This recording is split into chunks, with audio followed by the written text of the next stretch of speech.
She was making coffee in my kitchen when she tossed that ring at my chest and screamed, "Then don't expect me to marry into poverty." I didn't say a word. I just picked up that engagement ring from the floor, put it in my drawer next to my wife's old gardening gloves.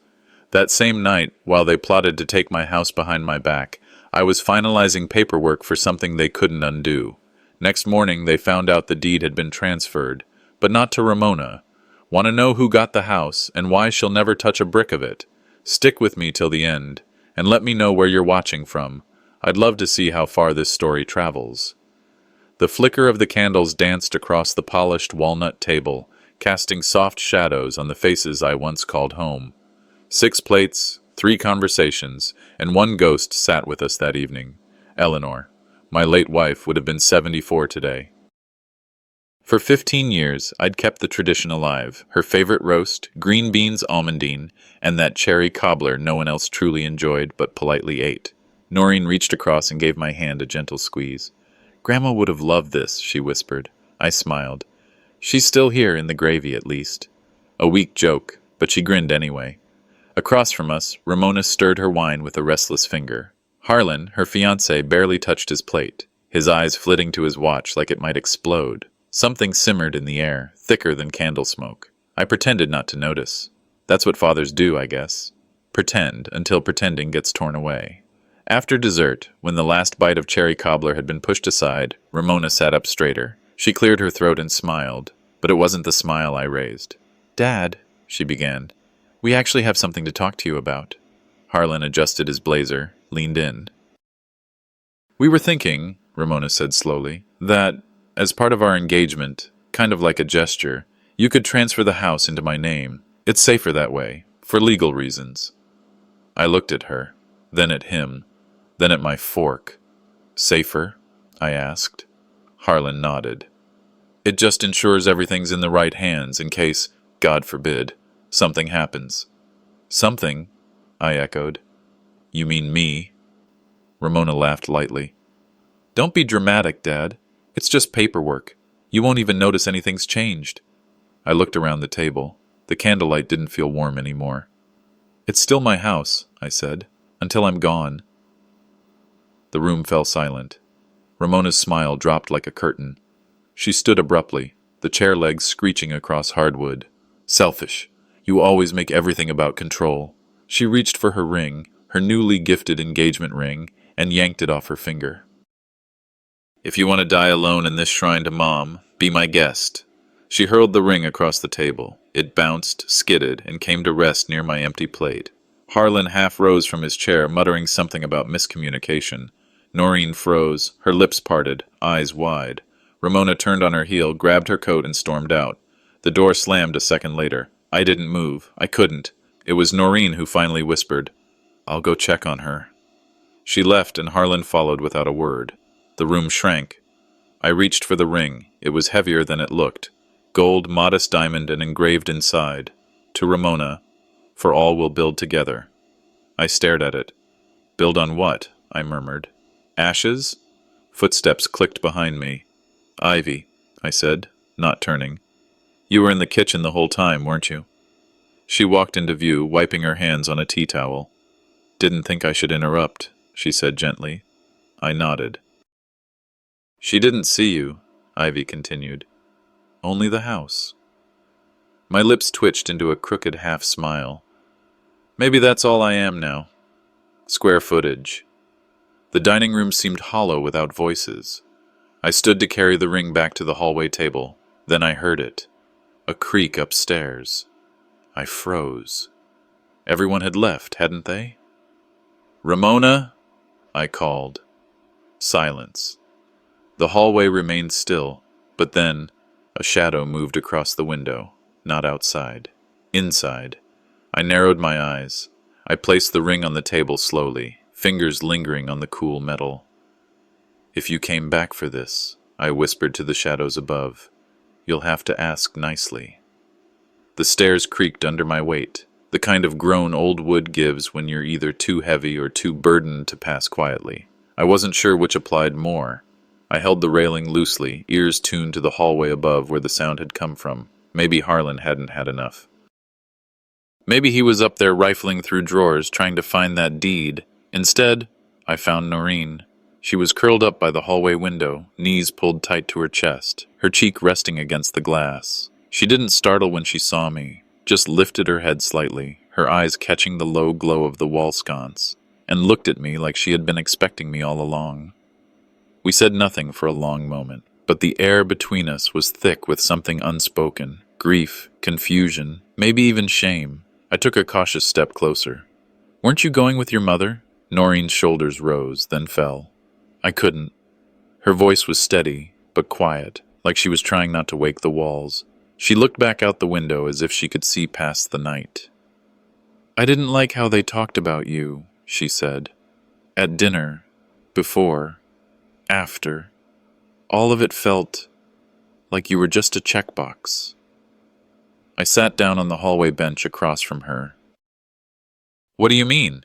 Noreen's fingers tugged at the hem of her sweater. "Like a task to complete, a step in some process. Convince Grandpa to sign, that kind of thing." She looked up at me now, eyes wide and fragile. "You weren't a person to them tonight. You were a transaction." I clenched my teeth so hard I felt the edge of a molar, but I didn't speak. I waited. "They were talking earlier today," she continued, voice barely above a whisper. "In the car, before we came in."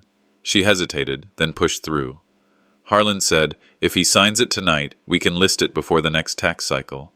And Mom," she laughed, she said, "he's sentimental. Just keep him soft until we get the deed." The hallway felt colder suddenly. I stared at the floor, willing the rage down. It didn't listen, but grief came first. Grief for the daughter I thought I raised, for the man I apparently wasn't anymore. Noreen waited, watching me. "I didn't want to believe it," she added. "But when she threw the ring, I saw it, the whole plan." I nodded once, slow. "You saw more clearly than I did." We made our way down to the study, quietly, like conspirators in our own home. I closed the door behind us. The old brass knob clicked into place with finality. "This house," I said, motioning around us. "Your grandmother built it with her hands. Not all at once, of course, but every choice, every color, every shelf, she left her print." Noreen walked toward the bookcase, touching the spines like she was greeting familiar friends. "I remember her tea jars in the kitchen, labeled with little drawings." "She drew those on the back of envelopes," I said, half laughing. "She didn't believe in waste." I walked to the desk in the corner, pulled open the bottom drawer, and lifted out a leather-bound journal. Time had warped the edges, but her initials were still etched on the front. "This was hers," I said, handing it to Noreen. "Evelyn kept everything about the house in here. Projects, stories, what she dreamed for each room." Noreen held it like it was glass. "This should be in a museum." "No," I said, resting my hand on hers. "It should stay in the family. If I ever forget what this place means, read it back to me." Tears shimmered in her eyes. "I'll be your memory." Silence followed, but it wasn't the kind that suffocates. It was the kind that lets you breathe together without needing words. Then I broke it. "You said Harlan talked about me signing tonight?" Noreen nodded slowly. "Why tonight?" I asked, suddenly sharp. "Why that deadline?" She didn't answer right away. Then she whispered, "Because Mom told him. She already promised it to someone else." The words landed like a punch to the chest. "Promised? To who?" Noreen's voice was barely audible. "Someone in New York." Thunder rumbled outside as the sky cracked with light. I looked at her, too stunned to speak. The snow hadn't let up all night. Thin layers piled over the edges of the windowsills, and in the dim light of early morning, everything outside looked dusted in powdered silence. I sat by the cold fireplace with a mug of coffee I didn't remember pouring, Evelyn's old robe draped over my shoulders like armor from a time when warmth came easily. I barely slept. Noreen's voice from the night before echoed too clearly. "Mom told him she already promised it to someone else." It wasn't just the betrayal. It was the speed, the calculation, how quickly I'd gone from father to obstacle. My phone rang just past 6:30 a.m. I picked it up, half hoping it was Noreen again. It was Alma. "Orville," she said without preamble. You need to speak to Marshall. Today. I blinked. You talked to him? No. But I ran into Clara Emmons. Her brother works court filings downtown. Your name came up. And not in a good way. I straightened up. What do you mean? She hesitated. Call him, Orville. Don't wait. I've got a bad feeling about this. Alma wasn't the type to speak in riddles. If she was calling before sunrise, I had reason to worry. By 8:15, I was downtown, boots wet with slush, standing in front of the rust brick building that held the law offices of Kincaid Sons. The sign hadn't changed in 40 years. Neither had the way the steps leaned slightly to the right, like they were bracing for something bigger than winter. Marshall Kincaid stood in the doorway, bundled in a thick wool sweater, sleeves rolled up over his forearms like always. He had a file already in his hand. You should have called me sooner, he said. I didn't know what I didn't know, I replied, stepping in. We sat in his office, leather chairs that creaked when you leaned too hard, a wood stove in the corner keeping the room just above cold. I told him everything. The dinner, the ring. The way Ramona spat her words like venom, and Noreen's confession about the overheard conversation in the car. He listened without interrupting, but his knuckles whitened around the file. When I finished, he handed it to me. Your daughter's been busy, he said. This was filed 2 weeks ago. Quiet title action. She's claiming you've relinquished ownership, or that it was always intended to transfer. I felt the blood leave my hands. She's trying to take the deed from me? Legally, yes. If you don't contest, a judge could rule in her favor by default. I stared at the documents, her signature, Harlan's name on the supporting statements. My daughter wasn't just angry. She was making a legal move to erase me. I looked at Marshall. You once helped her with that traffic ticket? You two stayed in touch after that? He narrowed his eyes. She's your daughter, Orville. I helped her because of you. But what she's doing now, this is war. I nodded. Then help me protect what's left. He leaned forward. I'll file an emergency response and a request to stay proceedings. But we need more. Any proof Evelyn wanted this house to remain in your name or that you two had an agreement. Did she ever leave anything? Written? Recorded? A memory flickered. She left me a voicemail once. It was during the renovation. We fought about the kitchen tile. I managed a breathless laugh. She said something about how she hoped this would be the house Noreen's kids visited, and that she was proud it was still ours. Marshall's eyes lit up. That could work. Find it. Anything with her voice tying her to intent helps your claim. He flipped further into the paperwork, then paused. His mouth tightened. Her counsel listed here is Harlan Seibert. The name dropped like lead into the room. I stared at him. He's not just her fiancé. He's behind this. Marshall's voice lowered. He's not dumb. He knows the system. This isn't just a personal betrayal. This is a coordinated attempt to push you out before you know what's happening. My eyes drifted to the calendar on the wall. A red circle burned into the 14th, just 4 days away. They weren't waiting. I stood. My legs felt steady for the first time all morning. We've got 4 days, I said. Let's make them count. The house looked smaller as I walked back up the driveway. Maybe it was the slant of afternoon light, or maybe I was just seeing it for what it was now, a fortress slowly being chipped away. I stood there a long time, hand on the doorknob, before stepping inside. It still smelled like her, lavender oil, cedar, and that faint touch of dryer sheets she always tucked into drawers. Evelyn's presence had outlasted her body, and for the first time since the reading of the will, I felt her watching me, not with disappointment, but quiet urging. I walked past the kitchen, down the hallway, and opened the door to her sewing room. It had been closed since the funeral. Light spilled across dust-covered fabric, ribbons curled in faded boxes, a thimble still resting on the armrest like she might return for it any moment. "This is still your house," I whispered, "but they're trying to make it theirs." The floor creaked behind me. I turned, startled. Noreen stood in the doorway, backpack still slung over one shoulder. "I came straight from school," she said. "I had a feeling." I didn't ask how she knew. She just knew, like Evelyn used to. "I need your help," I said. We searched in silence for a while, every drawer, every cabinet. I showed her how Evelyn used to hide tiny needles in matchboxes, and she laughed when we found one labeled cinnamon, but filled with pins. Noreen moved to the embroidery chest. She ran her hands along the inner seams, then paused. "Grandpa," she said slowly, "this bottom doesn't look real." I knelt beside her. Together we pried up the thin panel. Beneath it, wrapped in faded handkerchief fabric, was a sealed envelope, cream-colored, thick, with my name on the front. My Orville, in Evelyn's handwriting. My fingers trembled as I opened it. Her words flowed out like she was still in the room. "If you're reading this, I've likely gone ahead, but you must stay. This house is not just walls and doors, it's where we planted our life. I want you to remain here until your last breath, not theirs. Don't let sentiment get bullied out of your hands." She had signed it, dated it, witnessed by Ivy Murnane.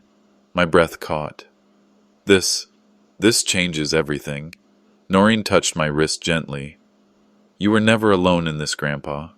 I couldn't speak. I just nodded, holding the letter like a lifeline. "We take it to Marshall first thing tomorrow," I said, voice hoarse. But first, we needed Ivy. I walked next door, the cold biting at my cheeks. Ivy opened before I even knocked. She must have seen me coming through the curtains. "I need to ask about something Evelyn may have had you sign," I began. The moment she saw the letter, her eyes softened. "Oh, that. You remember it?" "Clear as day. She told me someone might try to rewrite her intentions after she was gone." Ivy pressed a hand over her heart. "She asked me to witness because she trusted I'd be around. Would you be willing to write a sworn affidavit?" "I'll do better," Ivy said. "I'll testify in court if it comes to it." We hugged on her porch. For the first time in days, I didn't feel like I was fighting this alone. Later, Noreen made tea. We sat at the kitchen table, steam rising between us. The doorbell didn't ring. Instead, the crunch of tires on gravel. I stood. Ramona's SUV glided into the driveway, headlights off. "She can't know," I said sharply. Without hesitation, Noreen slipped the letter into the envelope and tucked it under the braided rug beneath the table. A knock at the door. 2 beats. Just like Evelyn used to knock, but this time it wasn't a welcome sound.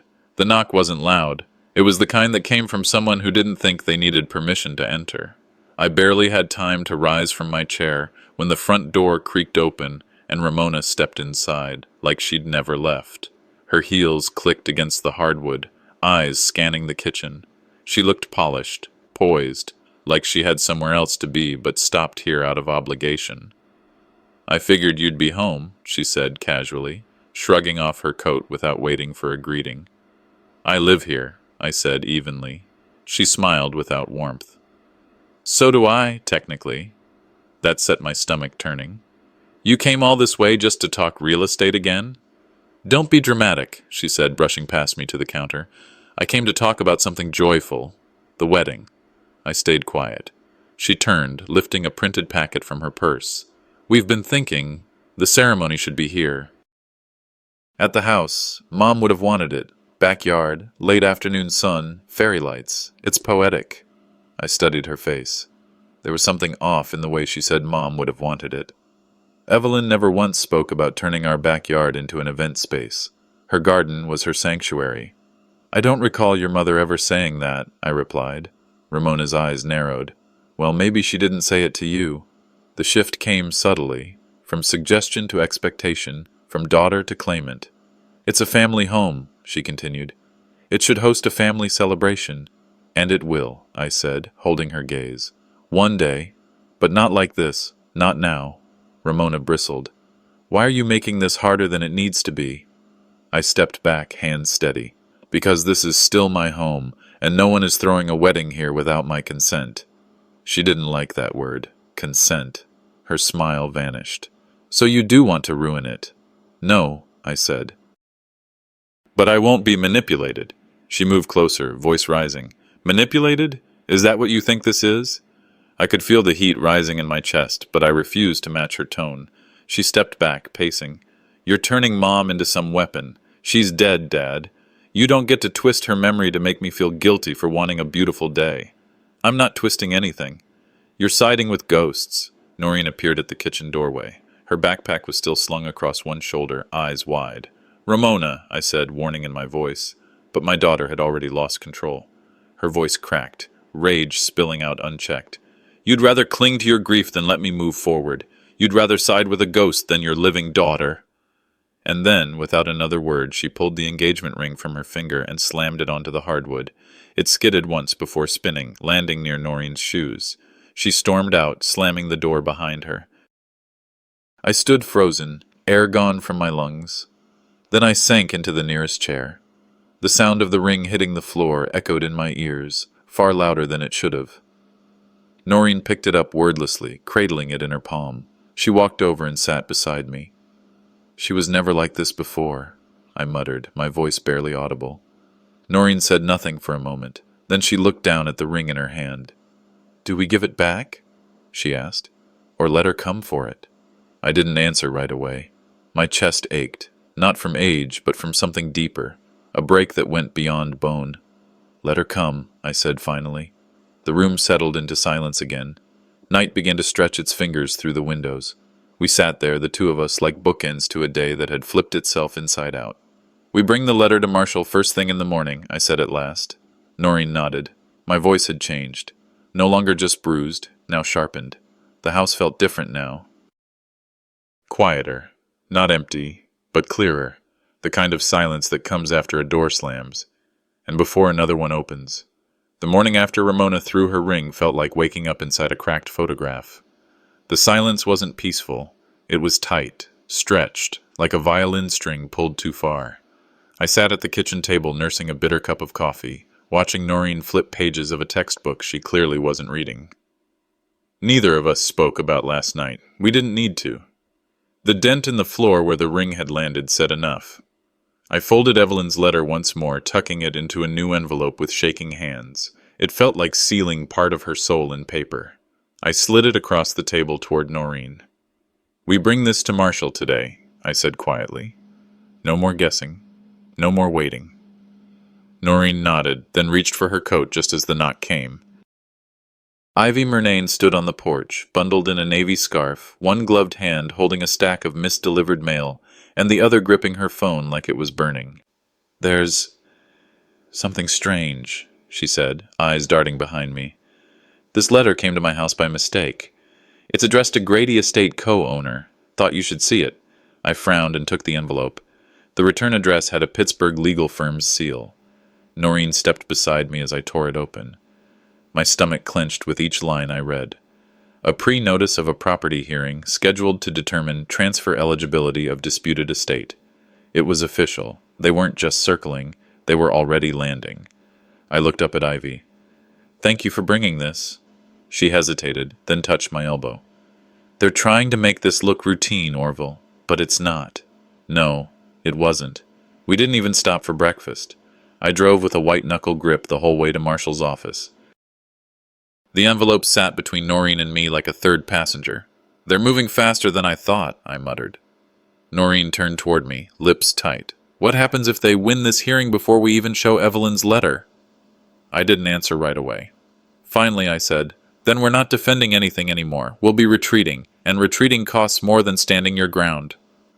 I parked outside the brick building. The sign still said Kincaid Sons, even though Marshall had buried his son 3 years ago. We stepped inside. Marshall looked up from his desk as we entered, expression unreadable. "I was just about to call you," he said. "We've had developments." I offered the envelope holding Evelyn's letter. "We came prepared." He nodded, but didn't take it. Instead, he pushed a manila folder toward me. "Someone else submitted documents late yesterday. It changes the case." I opened the folder. A notarized document stared back at me. A supposed agreement, signed by me and Evelyn, granting Ramona co-ownership and lifetime access to the house. "What is this?" I barked. "They're claiming you and your late wife agreed to pass the house jointly to Ramona," Marshall said slowly. "They filed it with a timestamp from 2 weeks ago." "That's a lie," I said, voice thick. "Evelyn would never sign this." Noreen leaned over my shoulder. "That's not Mom's handwriting, and she never signed her name like that." Marshall laid the forged agreement beside Evelyn's real letter. "Let's compare." I pointed to the E in Evelyn's signature. On the forged paper, it looped too high. The pen pressure was inconsistent. Even the way the lines curved felt foreign. "She always signed on a straight line," I said. "Never slanted. Look at this, it floats like a child's forgery. Marshall nodded. I agree, but courts need more than instinct. They'll want expert analysis. I gritted my teeth. And who submitted this garbage? Marshall hesitated. Then he flipped to the last page of the document, tapped the corner. I think you need to see who signed this, he said softly. My eyes found the name, Harlan Seibert. I stared at the signature like it was inked in fire. He's not just representing her, I said. He forged it, and it wasn't even her. Marshall leaned back, lips a thin line. This isn't just a custody dispute over property anymore. This is calculated. It's coordinated. I looked at the clock behind Marshall. Every tick sounded louder now. We were running out of time. The screen door creaked shut behind me, but I barely noticed. My mind was stuck in Marshall's office, in that moment when he flipped the page and pointed at a name I hadn't expected to see. Harlan Seibert. I paced across the living room, muttering to myself.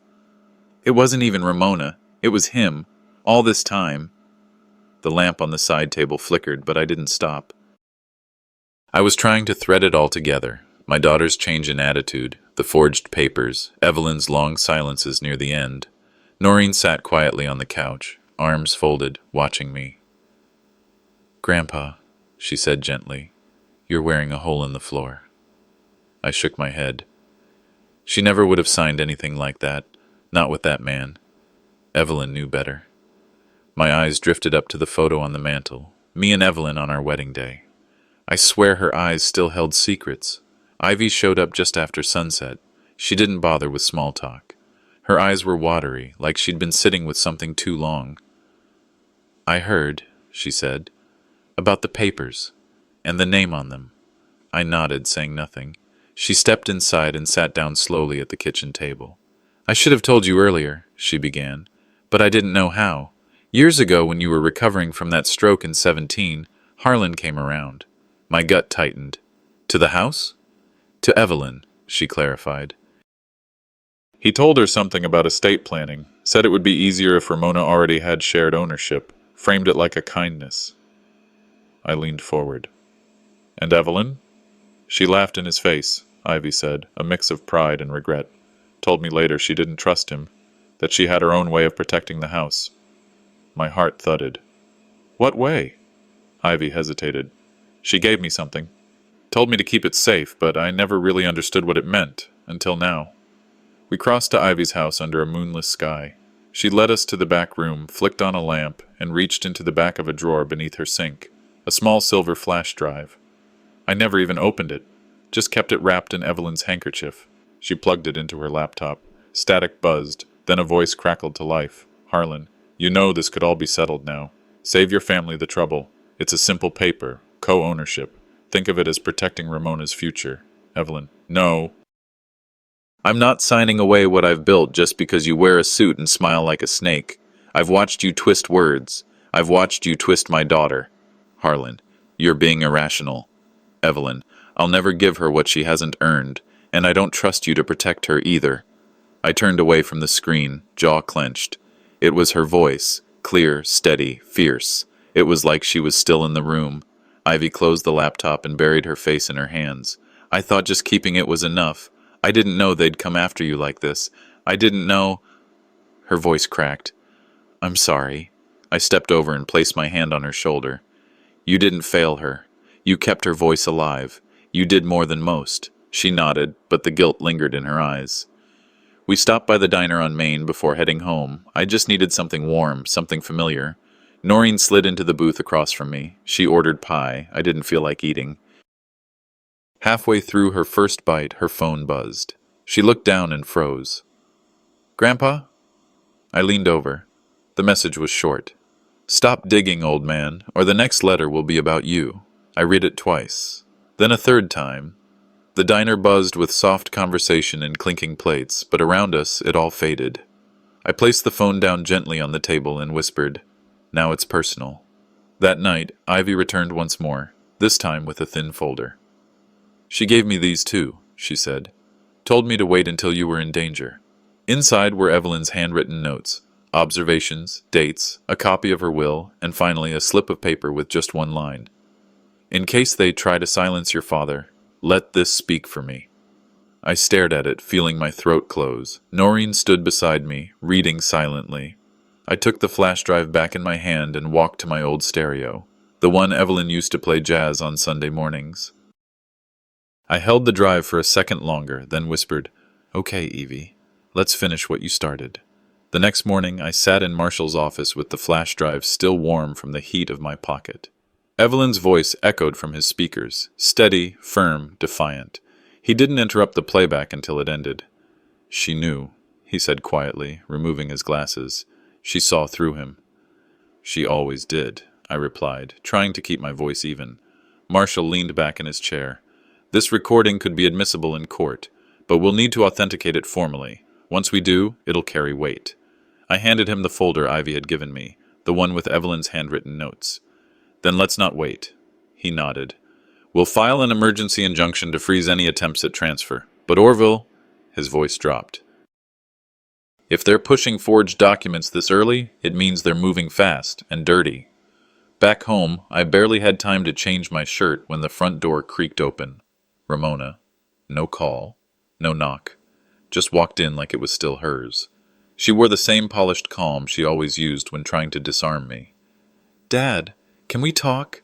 Just us?" Noreen appeared behind me, arms folded tight. Ramona's eyes darted to her but didn't linger. "I want peace," she continued. "For Noreen's sake, this isn't how Mom would have wanted things." I said nothing. Ramona stepped closer. "You're not well, Dad.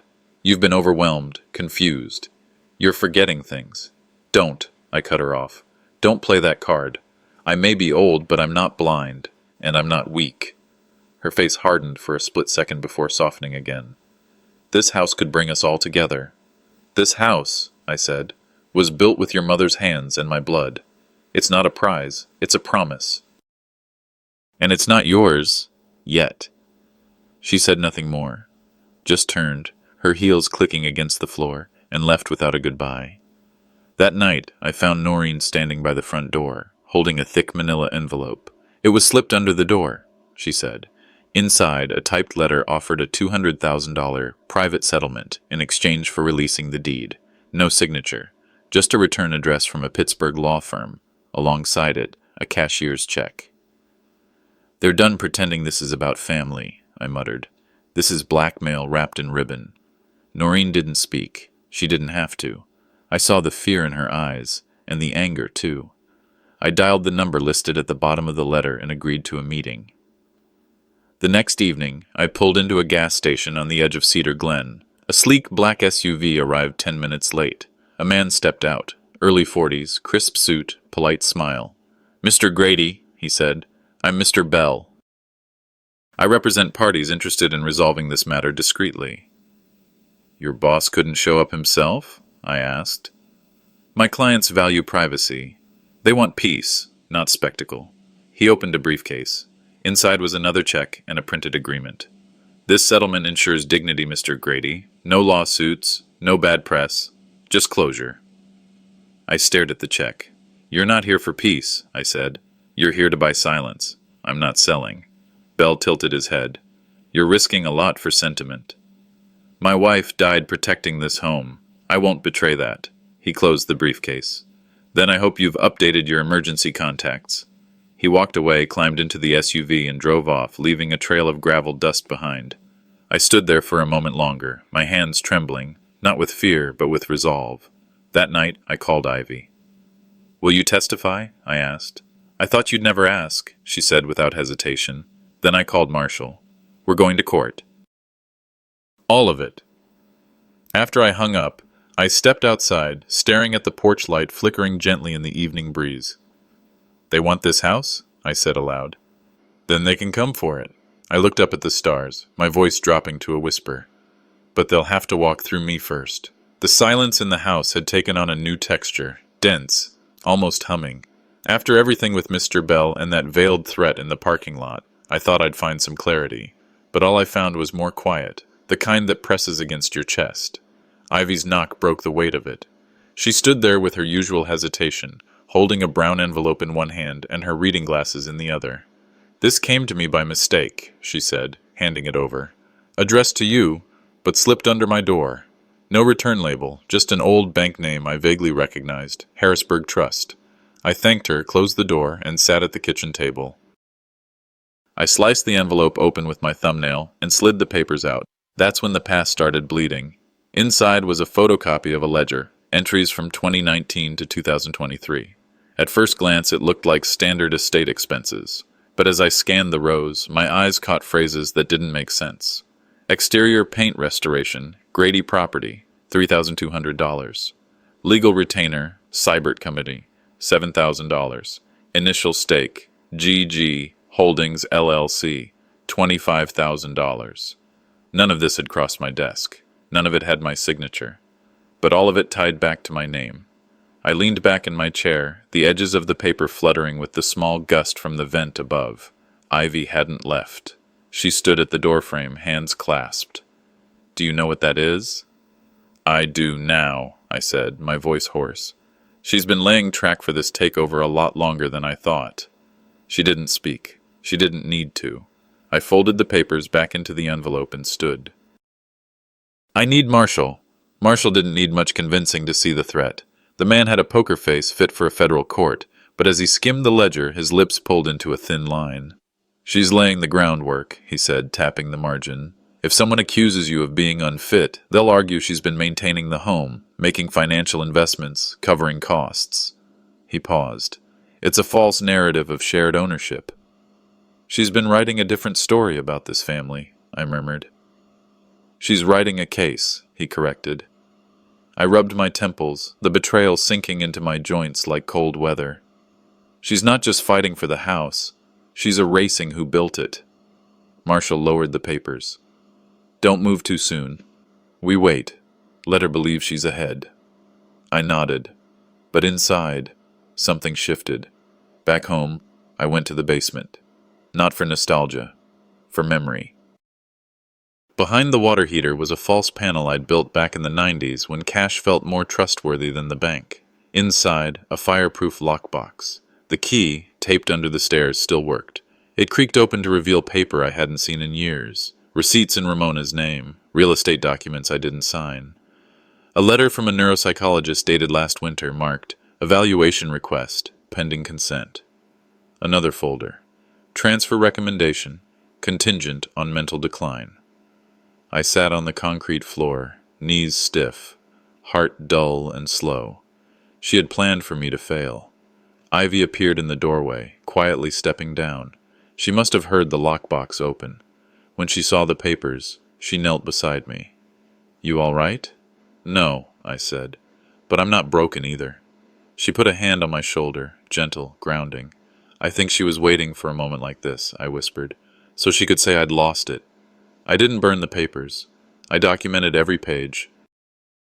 By the time the sun started bleeding orange through the basement window, I had digital photos stored and backed up. I labeled folders by year, typed notes. I was building my own case now.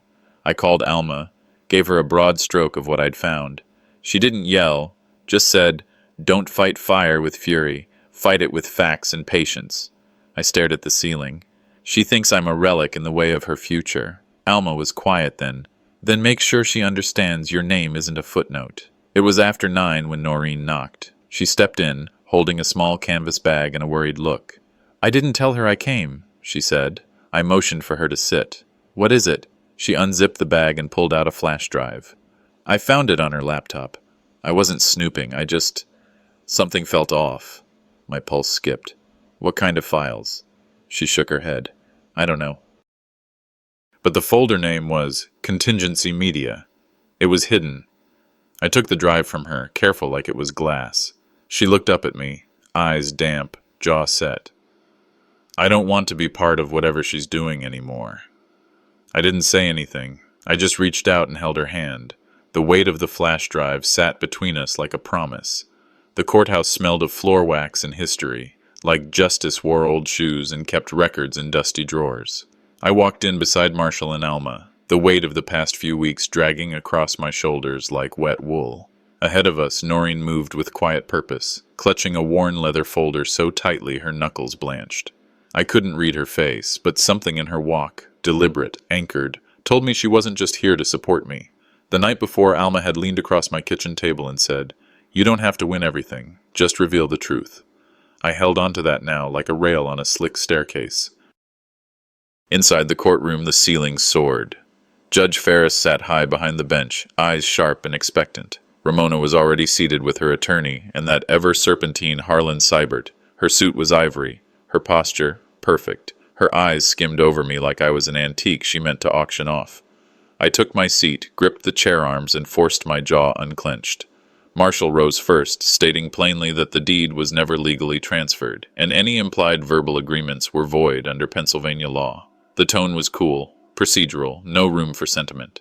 Ramona's lawyer stood and gave a sympathetic smile that made my stomach turn. He called me confused, claimed my decision-making had significantly declined, and painted a portrait of a lonely widower clinging to bricks instead of bonds. Then Ramona testified. She spoke clearly, confidently, like a child reciting a poem she didn't write.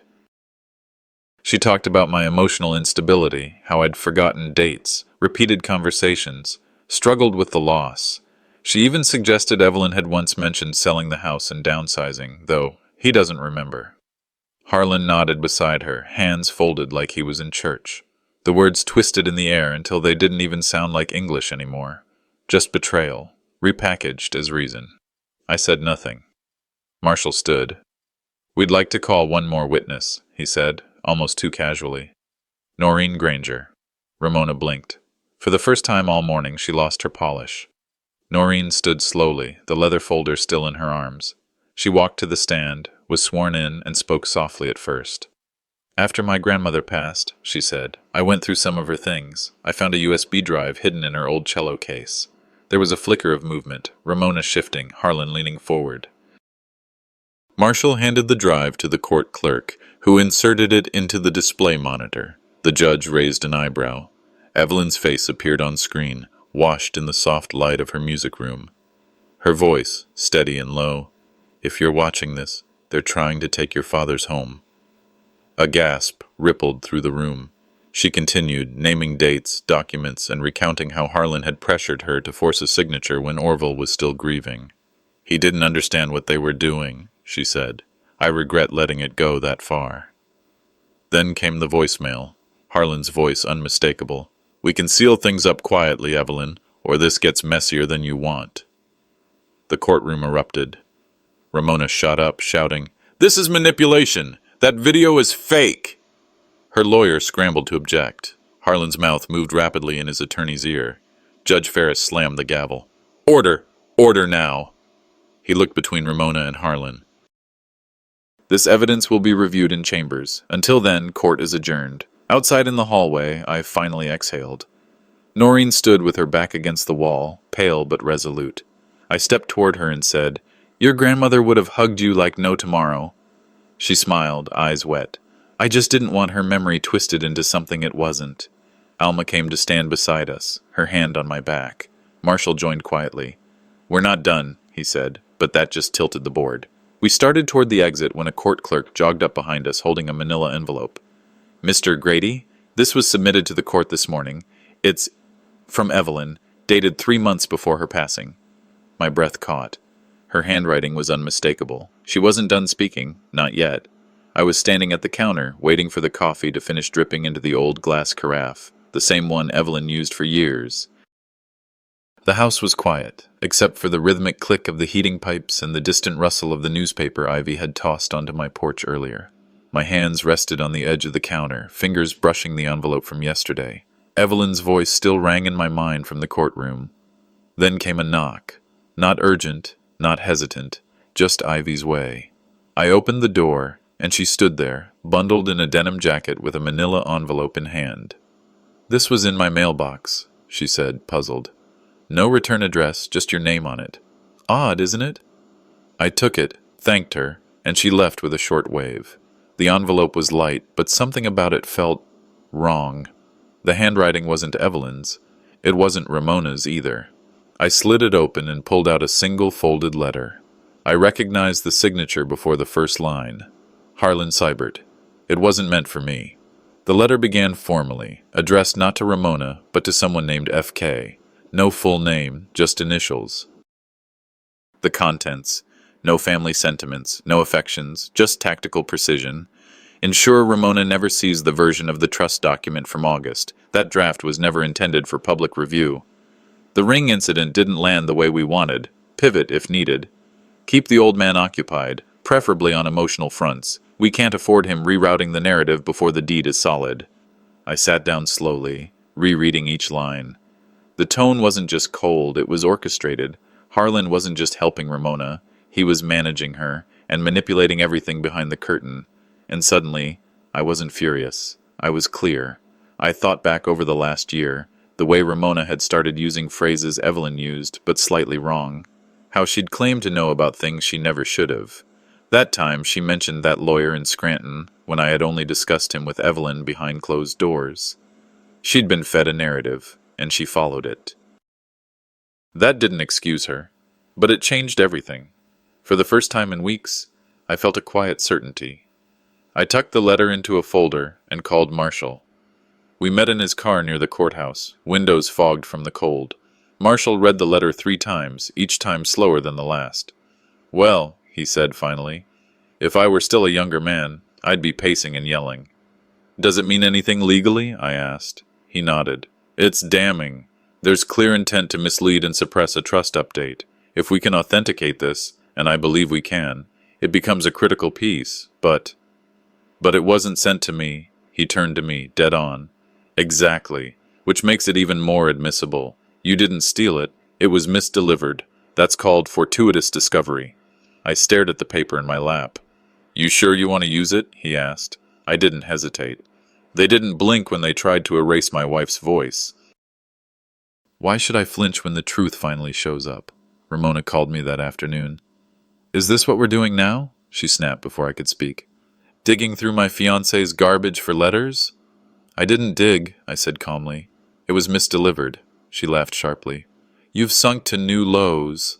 You should ask your fiancé what he's hiding, and what he's willing to sacrifice to win." Silence. Then the line went dead.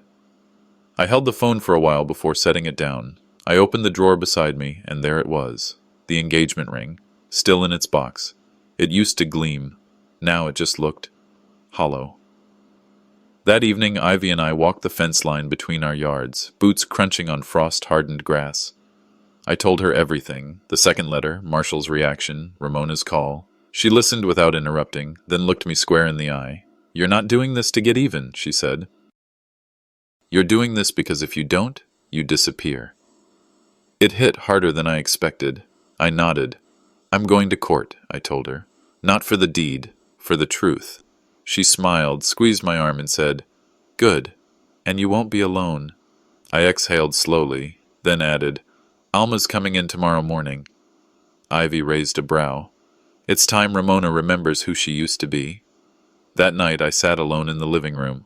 One hand held the ring, the other held Harlan's letter. The fireplace was dark. The photos on the mantel cast long shadows, but the house felt strangely alive, like Evelyn was listening. "They thought I was just part of the furniture," I murmured. "But I built this house. I buried Evelyn in its garden, and now they want to pretend I was never here."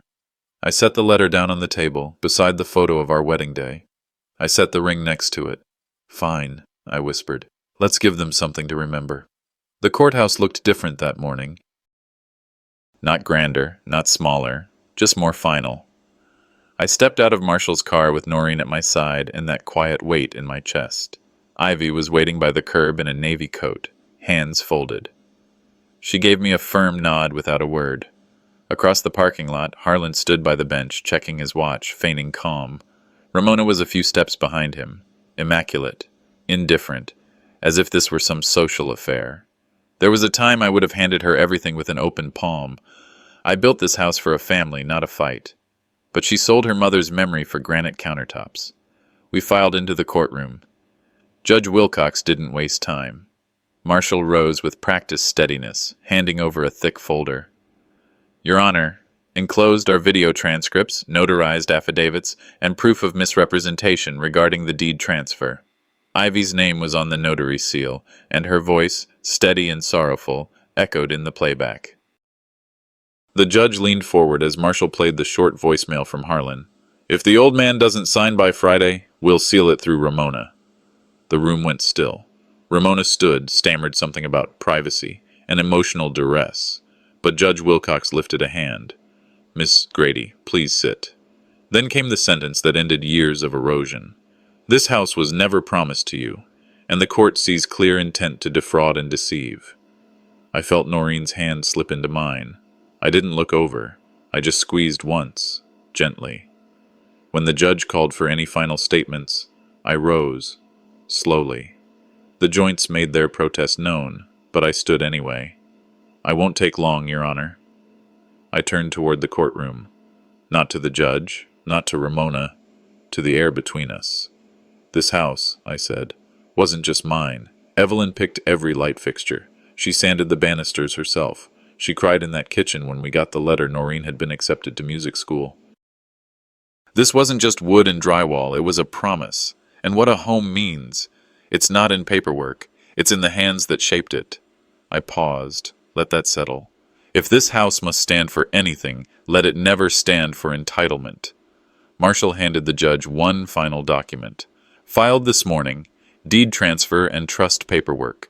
The house is to be placed under the Evelyn Grady Scholarship Trust for Young Artists, with Ms. Noreen Grady as trustee." Ramona's mouth moved, but no words came out. Harlan looked like someone had yanked his spine loose. We stepped outside to light so sharp it made my eyes water, not just from the sun. A couple reporters were waiting, but none dared speak first. Ramona brushed past me, eyes empty, as if I were a lamppost on a sidewalk she didn't like. Harlan made a half-step toward me. "I didn't expect this to go this far," he murmured. Before I could say a word, Noreen stepped between us. "Then you weren't paying attention." He backed off. Marshall chuckled low. "She's going to be angrier at your grace than any punishment." Ivy joined us, offering me a warm arm squeeze. "You did it," she said. Not like a cheer, like a benediction. Noreen held up something in her palm. The ring, the one Ramona had thrown at me. "Want me to keep it?" she asked. I looked at it.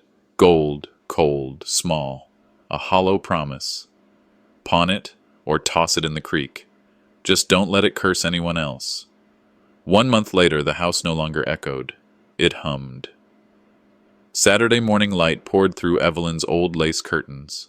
Out back, laughter trickled across the yard. 3 local kids trying their hands at watercolor. Another group inside tuning violins. The weekend workshop had started early. I was standing in the living room, watering Evelyn's ferns. They'd been drooping last week, but they were reaching again. Just like her.